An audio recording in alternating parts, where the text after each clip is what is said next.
एक बार फिर खुशामदीद आपको जिरगे में। हमारे साथ मौजूद हैं साबिक़ वज़ीर-ए-आज़म जनाब शाहिद खाकान अब्बासी साहब, और आप भी अभी सेहतयाब हुए हैं अल्हम्दुलिल्लाह, कोरोना को शिकस्त दे गए हैं और आज उनका पहला दिन है।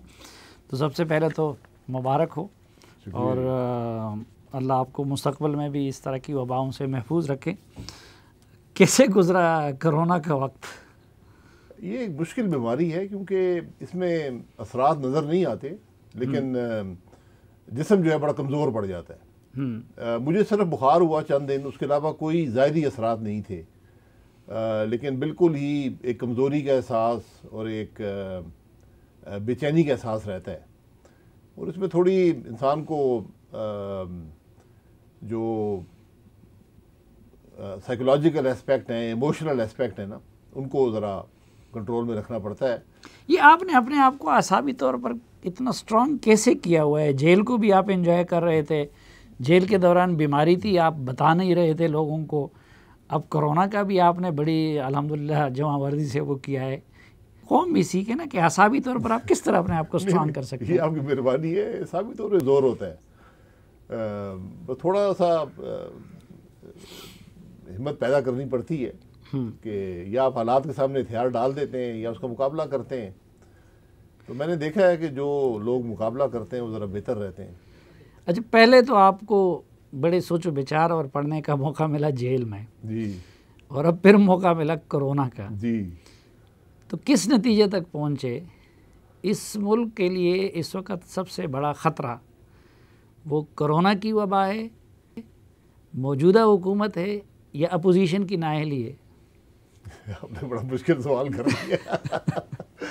कोई मिली जुली बात ही है, लेकिन देखें बुनियादी तौर पे मुल्क जो होता है उसमें जिम्मेदारी हुकूमत की होती है।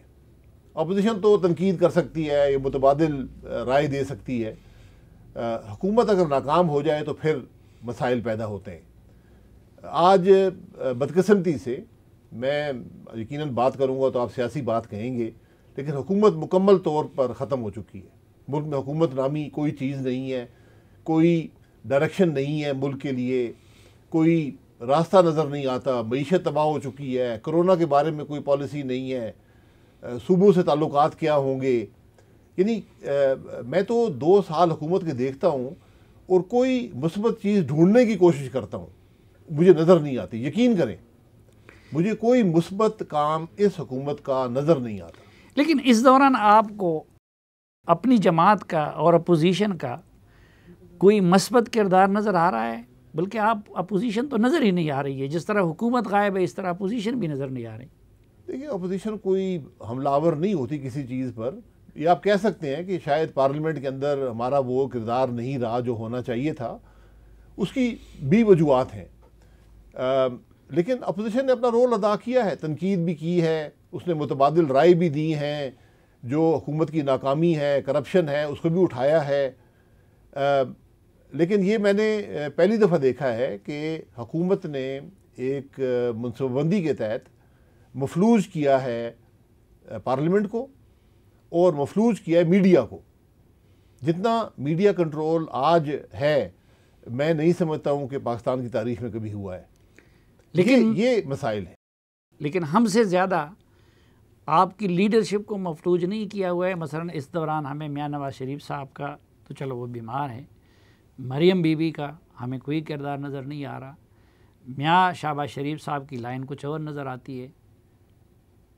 नहीं, देखें, लाइन ये हमेशा बात की, लाइन की और की बात की है। लाइन और नहीं है, लाइन एक ही है कि मुल्क जो है वो दस्तूर और कानून के मुताबिक चले। इस पर किसी का एतराज़ नहीं है। यकीनन अपोजिशन पर दबाव डाला गया है, हर किस्म के मुकदमे बनाए गए, जेलों में डाला गया, धमकियां दी गई, हर किस्म की बात होती है, आज भी है। और ये बदनसीबी है कि जब एक हुकूमत मजबूर हो जाए कि ख़ुद काम ना कर सके, वो अपनी दलील से या अपने काम से कायल ना कर सके और इस किस्म के हथकंडों पर मजबूर हो जाए, तो फिर इसका मतलब यही कि हुकूमत तो नाकाम हो चुकी है। अपोजिशन यकीनन अगर मुल्क के अंदर जमहूरियत सही मानों में होती और अपोजिशन को खुलकर इज़हार राय का मौका मिलता, प्रेस उसको कवर करता, तो यकीनन हालात उससे बेहतर हो सकते हैं। क्योंकि जब हुकूमत ये महसूस करती है, हम खुद हुकूमत में रहे हैं और हमें इस बात का हमेशा बड़ा एहसास होता था कि जो हम बात करें वो दुरुस्त हो, हम कोई ऐसी बात ना करें जिसमें कोई तनकीद का निशाना बन सके, पॉलिसी ऐसी बनाएं जिससे अवाम का फ़ायदा हो, जिससे अवाम कम से कम अगर वो उनको कुछ उससे दबाव मिलता है माशी तौर पर, उसका भी हम जवाब देने के काबिल हों। आज कोई ऐसी कैफियत नहीं है। लेकिन एक तासुर ये भी है कि जी मियां नवाज शरीफ साहब और जरदारी साहब वो मौजूदा सूरत हाल को इंजॉय कर रहे हैं, और उनकी थ्योरी ये बताई जाती है कि वो कहते हैं कि यार करने दो कि ये मामला मंतिकी अंजाम तक पहुँचे। अपोजिशन के पास इस वक्त क्या रोड मैप है इस मुल्क को, अगर आप लोगों के बकौल क्राइसिस है तो क्राइसिस से निकालने के लिए क्या सलूशन है? देखिए, कोई भी सियासी लीडर मुल्क की मईशत की नाकामी हो, सियासी नाकामी हो, उसको एंजॉय नहीं कर सकता, ये मुमकिन नहीं है। यकीनन जो इलेक्शन में हमने बात की थी, आज उसके असरात अवाम पे पहुँचे हैं। हमने कहा था कि ये हुकूमत गैर नुमाइंदा है, ये इलेक्शन मुतनाज़ा है, इसके असरात मुल्क पर पड़ेंगे। और 2 साल में हमने देख लिया कि मईशत तबाह हो गई, आज गवर्नेंस है नहीं, तो वो बात तो अपनी जगह पर है, इसको एंजॉय कोई नहीं कर सकता। यकीनन हमारी जो राय थी उसकी फतह है, लेकिन जो मुल्क के मामलात हैं उनको तो बेहतर बनाने की ज़रूरत है। लेकिन जब इलेक्शन मुतनाज़ा है तो फिर उस मुतनाज़ा पार्लियामेंट में क्यों बैठे हैं आप लोग? ये सवाल आपने पहले भी किया है, बहुत से लोग करते हैं, क्योंकि ये हमारा फ़ैसला था। इसमें ज़्यादा राय मुस्लिम लीग नून और पीपल्स पार्टी की थी। मैं उस मीटिंग में ख़ुद मौजूद था कि हम कोई ऐसा कदम ना उठाएं जिससे ये जमहूरियत चाहे लूली लंगड़ी हो वो ख़तरे में चली जाए। हाँ। इसलिए हमने कहा कि ठीक है, जो इलेक्शन भी है एक मौका दें, इलेक्शन मुतनाज़ा है, जैसी भी हुकूमत है, जो लोग भी हैं दें। अब मसला ये है कि 2 साल में आप वहाँ पर पहुँच गए हैं माशी तौर पर कि आपको, मैं ये पूरे वसूख से कहता हूँ, मैं ये कोई सियासी बात नहीं कर रहा हूँ, आपको कम अज़ कम आज आप काम शुरू करें, आपको 5 साल लगेंगे 31 मई 2018 तक पहुँचने में। अगर आज आप बिल्कुल यकजोई से काम करें, मुल्क के मसाइल हल करने की कोशिश करें, आपको 5 साल आज से लगेंगे वहाँ पर पहुँचने में। हम इतना पीछे चले गए। और अगर इस हुकूमत ने 5 साल पूरे किए तो आपको मुल्क कहाँ नज़र आता है? मैं हमेशा कहता हूँ हर लम्हा बारी है, इस हुकूमत का हर लम्हा बारी है, कोई बेहतरी की तवक्को नहीं है। और मैं सोच नहीं सकता कि अगर ये हुकूमत 5 साल पूरे करती है तो मुल्क के क्या हालात होंगे। यकीन करें, मैं उसका तसव्वुर नहीं कर सकता। अच्छा चलो, उस वक्त तो आप लोग असम्बली में बैठ गए कि सिस्टम को चलाना चाह रहे थे, तजुर्बा हो गया आप लोगों के बकौल कि ये हुकूमत मुल्क के लिए नाकाबिल बर्दाश्त होती जा रही है, तो इस हुकूमत को हटाने के लिए फिर अपोजिशन कोई कदम क्यों नहीं उठा रही? देखिए, हटाना अगर सौदेबाजी से हो, हम किसी गैर जमहूरी अमल का हिस्सा नहीं बनना चाहते। ये पहले भी ये काम हुए हैं, उनके वो नुकसान इस नुकसान से बहुत ज़्यादा है। तो जो अमल होगा वो अंदर रहकर, जमहूरी जो दस्तूर है, जो आइन है, उसके अंदर रहकर करना पड़ेगा। मैं लेकिन एक बात ज़रूर करूँगा, लेकिन असम्बलियों से मुस्ताफ़ी होना तो जमहूरी अमल का हिस्सा है ना? ये उसका हिस्सा है, उसका हिस्सा तो है। असम्बलियों से इस्तीफे क्यों नहीं देते जब आप लोग कहते हैं कि जाली भी हैं भाई, इख्तियार भी हैं, मुल्क के लिए नुकसानदेह भी हैं? नहीं, वो एक बिल्कुल एक तरीका है, उसमें अपोजिशन को इकट्ठा पड़ेगा। एक जमात उससे उसका हल नहीं निकाल सकती, और वो भी मुस्तकिल हल नहीं होता, वो भी आपको धकेल सकता है एक गैर जमहूरी अमल की तरफ, और वो ज़्यादा नुकसानदेह साबित होगा। तो मैं तो आज ये समझता हूँ कि आज पॉलिटिकल लीडरशिप का इम्तिहान है, चाहे वो जिस जमात से भी हों, कि अपने मुफाद से आगे मुल्क का मुफाद रखना पड़ेगा। आज आपको जिस तरह कोरोना ने दुनिया को बदल दिया है। एक चीज़ जो नज़र नहीं आती लेकिन उसने पूरी दुनिया को बदल दिया है। हमें नज़र आ रहा है कि ये निज़ाम नाकाम हो चुका है, ये हुकूमत नाकाम हो चुकी है, इसको बेहतर बनाना है। आज ज़रूरत इस बात की है कि मैं पहले भी आपके प्रोग्राम में कहा था कि इस मुल्क में जो स्टेक होल्डर्स हैं, जो असर रखते हैं मुल्क के मामलात पर, वो एक टेबल पर बैठें और हल निकालें। लेकिन हुकूमत तो एक तरफ, अपोजिशन न एक टेबल पे बैठती है। लगता यही है कि जरदारी साहब की प्रायोरिटी अपने केसेस की हद तक था, मुस्लिम लीग नून की प्रायोरिटी मियां नवाज शरीफ की और उनकी फैमिली की सेहत और केसेस की हद तक है। आप लोग इस वक्त क्या समझते हैं कि इन क्राइसिस का हल क्या है? री इलेक्शन है, इन हाउस चेंज है, कोई और कोई एक कुलिया तो अपोजिशन के पास भी होना चाहिए ना? देखिए, हमारा कभी प्रायोरिटी को ज़ाती मुफाद नहीं रहा। हुकूमत ने नाइंसाफ़ियाँ की हैं, नैब ने नाइंसाफ़ियाँ की हैं, जो कुछ अदालतों में हुआ है वो सब लोग जानते हैं, वो तारीख़ का हिस्सा बन गया है। लेकिन हमने कभी भी मुल्की मुफाद उसके लिए कुर्बान नहीं किया। हमें जो रिलीफ मिली, मियाँ साहब की उनका हक था, उनको मिली, बीमार थे, आज मुल्क से बाहर है, वो मुल्क से बाहर थे और वापस आए थे जेल जाने के लिए, वो बात अपनी जगह पर है। आज हल, मैंने अभी यही आपको बताया कि हल इस सारे मामले का यही है कि जो मुल्क में असर रखते हैं मुल्क चलाने पर, गवर्नेंस पर, उनको एक टेबल में बैठना पड़ेगा। आज वो वक्त आ गया है। आज आप माशी तौर पर देख लें, आप सियासी तौर पर देख लें, आप माशरे को देख लें, जिस तरह भी आप पाकिस्तान को देखेंगे, बेपनाह चैलेंजेस हैं और आज लीडरशिप के लिए इम्तिहान है। और ये लीडरशिप सिर्फ सियासत तक महदूद नहीं है। इसमें फ़ौजी लीडरशिप है, इसमें जुडिशरी की लीडरशिप है, इसमें मीडिया की लीडरशिप है। ये इदारे आज एक टेबल पर बैठेंगे और ये फैसला कर लेंगे हमने मुल्क को कैसे आगे लेकर जाना। यानी आप समझते हैं कि ग्रैंड कौमी डायलॉग मसले का हल है? जी बिल्कुल, ग्रैंड कौमी सिर्फ डायलॉग नहीं, एक आपको रास्ता ढूंढना, एक वे फॉरवर्ड ढूंढना पड़ेगा कि हमने इस मुल्क को कैसे चलाना है। यकीन करें, आज इलेक्शन भी हल नहीं रहा।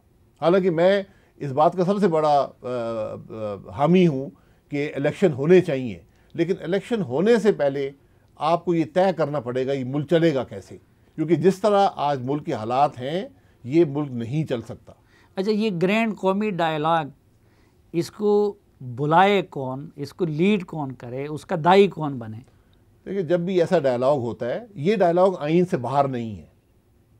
ये मैं बिल्कुल ये बात नहीं कर रहा कि डायलॉग आइन से बाहर हो, लेकिन आज गैर मामूली हालात हैं। आइन के अंदर रहते हुए भी आप एक डायलॉग क्रिएट कर सकते हैं, और डायलॉग वही इनिशिएट करता है जिसके पास ताकत होती है। तो आप भी जानते हैं, मैं भी जानता हूँ कि मुल्क में आज ताकत कहाँ पर है। प्राइम मिनिस्टर क्यों ना करे? अगर इमरान खान साहब ये इनिशिएटिव करे, बिल्कुल करे। आप लोग बैठेंगे? बिल्कुल बैठेंगे। हम तो, अगर प्राइम मिनिस्टर कोरोना पे नहीं बैठ सका, वो ऐसी बात पे कैसे बैठेगा जहाँ पर उसको ये बात कबूल करनी पड़ेगी कि मेरी हुकूमत नाकाम हो चुकी है, मैं नाकाम हो चुका हूँ, अब रास्ता ढूंढने की ज़रूरत है। अगर प्राइम मिनिस्टर करे, बहुत अच्छी बात है। लेकिन एक तरफ आप आइन की बात कर रहे हैं और कहते हैं कि हम उससे नहीं निकलना चाहते हैं, तो फिर आइन में ये गुंजाइश तो नहीं निकलती कि एक इदारा वो उठ के डायलॉग का एहतमाम करे और बाकी इदारों को साथ बिठाएं? देखिए, मैं ये सियासत में बहुत सी चीज़ें इनफॉर्मली होती हैं। ये फॉर्मल, मैं एक फॉर्मल स्ट्रक्चर की बात नहीं कर रहा हूँ। जहाँ जो इदारे भी असर रखते हैं सियासत पर, वो इन चीज़ों को इनिशिएट करवा सकते हैं, वो फैसिलिटेटर बन सकते हैं। ये कोई नई बात नहीं है। जो चीज़ें पर्दे के पीछे माजी में होती रही हैं, आज ज़रूरत है कि वो पर्दे के सामने हो। हाँ। वरना मैं हकीकत से कहता हूँ कि मुझे पाकिस्तान के मामलात का हल नज़र नहीं आता और मुझे तशवीश है इस बात पर। लेकिन पहले से एक आइन मुत्तफ़िका मौजूद है और उसके तहत पहले आप री इलेक्शन का भी मुतालबा करते रहे, तो क्या सिर्फ आइन के तहत री इलेक्शन काफ़ी नहीं होगा? नहीं, क्योंकि निज़ाम तो वही होगा ना जो आज है। ये निज़ाम नहीं चल रहा। जो रिलेशनशिप्स हैं मुख्तलिफ स्टेक होल्डर्स के दरमियान, वो डिफ़ाइन नहीं है, उनका रोल डिफ़ाइन नहीं है। वो वक्त के साथ वो उसमें तज़ाद पैदा हो गया। अच्छा, वो जिस ग्रैंड डायलॉग की आप बात कर रहे हैं, वो ग्रैंड डायलॉग किन मकासद के लिए हो और किस तरीके से हो? देखिए, बात तो टेबल पर होगी बैठकर, और मैंने पहले भी 6 स्टेक होल्डर मुझे मुल्क में नज़र आते हैं, जो मैं खुद चीफ एग्जीक्यूटिव समझें या प्राइम मिनिस्टर जो होता है चीफ एग्जीक्यूटिव होता है, रहा हूँ। 6 चीज़ें, 6 कुव्वतें हैं जो इफ़ेक्ट करती हैं इस वक्त पाकिस्तान में हुकूमत की फ़ैसला साजी को। एक जो पॉलिटिकल प्रोसेस है, गवर्नमेंट है, अपोजिशन है, एक फ़ौज है, एक इंटेलिजेंस के इदारे हैं, जुडिशरी है, मीडिया है और नैब भी है। ये इदारे हैं जो आज मुल्क में जब फैसले किए जाते हैं, इनके असर को देखा जाता है। फैसला एग्जेक्टिव नहीं करना होता है, चाहे वो फैसला जैसे भी हो, उसकी बैकग्राउंड में क्या है, वो हर फैसले में मुख्तलिफ असरात होते हैं, लेकिन फैसला तो आखिर प्राइम मिनिस्टर ही करता है ना। ठीक।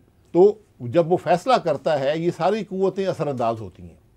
तो अब वक्त है कि चूंकि फैसले नहीं हो रहे, फैसले इम्प्लीमेंट नहीं हो रहे, फैसले हुकूमत कर नहीं पा रही, गवर्नेंस है नहीं, तो सब बैठें, एक एजेंडा तय करें कि हमने कैसे आगे जाना है और फिर उसको इम्प्लीमेंट करें।